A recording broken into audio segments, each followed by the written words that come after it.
On the phone line with us is Arizona Senator John McCain. He's the ranking member on the Senate Armed Services Committee and has just returned from the Middle East. Thanks for joining us again, Senator. Appreciate it. Thank you, Ashley. It's good to be back with you. Violent protests continue in Afghanistan over burnings of copies of the Quran at a NATO base. 2 U.S. troops have been killed by an Afghan soldier in retaliation. President Obama has issued a formal apology through the U.S. ambassador to Afghan President Karzai.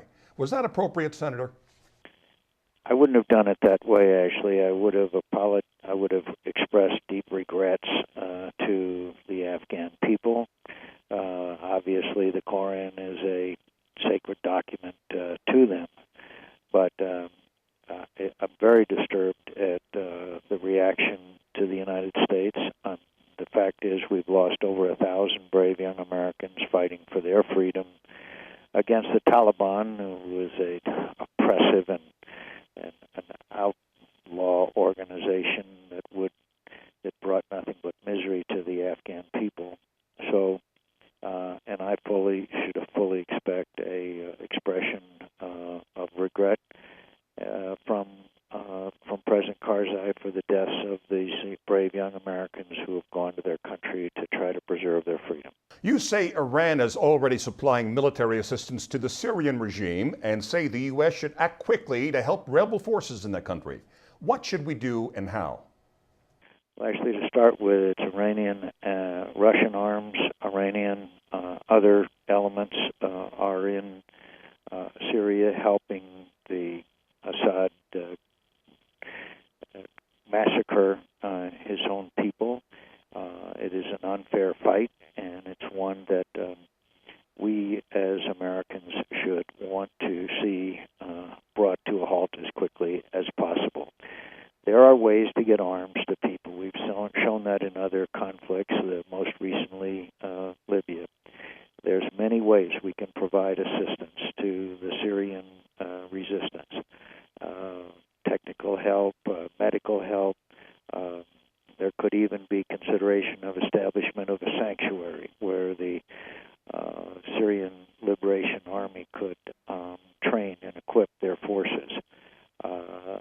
The behavior of Russia and China is unacceptable and shameful, that they would veto measures from the UN Security Council. All right, let's talk about Israel and Iran. While you were in Israel, did you get any indication that an attack on Iran's nuclear facilities is imminent? No, I did not, but I can tell you that for our National Security Advisor, Mr. Donlan, and the Chairman of our Joint Chiefs of Staff to go and publicly or have it leaked that they are telling the Israelis not to act, that is sending a message of weakness to Iran. And that's the last thing we want to do. And I cannot imagine why they would go there. By the way, Netanyahu is coming to the United States and will meet with the President at the beginning of March. All it does is send a signal of weakness and disunity between the United States and Israel, our closest ally in the world, just about. All right, given the picture that you just painted of the entire Middle East region, do you say the Mideast now is a tinderbox almost ready to explode in its current condition? I think that the situation in Iran grows more serious by the day. I do say that there is a Arab Spring that gives countries an opportunity for democracy and freedom that they did not have before. Again, I just visited Tunisia. They have elected a government, they have a president, they have a prime minister, but their big problem is their economy because their previous dictator virtually looted the country. In Libya, it's tough, but they are moving forward with elections, and so far we have not seen a huge influence of the Muslim Brotherhood. In Egypt, I met with the leader of the Muslim Brotherhood. I'm not saying that you can trust the Muslim Brotherhood, but I can tell you the fact that they came out with a statement supporting the non-governmental organizations, the people that are having to be in the U.S. Embassy now because of the military government. I was very appreciative that the Muslim Brotherhood came out with that statement. And remember that the Muslim Brotherhood was the only opposition to Mubarak the years he was in power. So it is a time fraught with danger, and it is a time filled with opportunity. All right, Senator, on a completely separate topic, Senator Chuck Schumer wants the governor of your state, Jan Brewer, to testify before a subcommittee about why her state's immigration law is needed. Should she accept his invitation? Oh, I think that I know how Senator Schumer's bias is on this issue.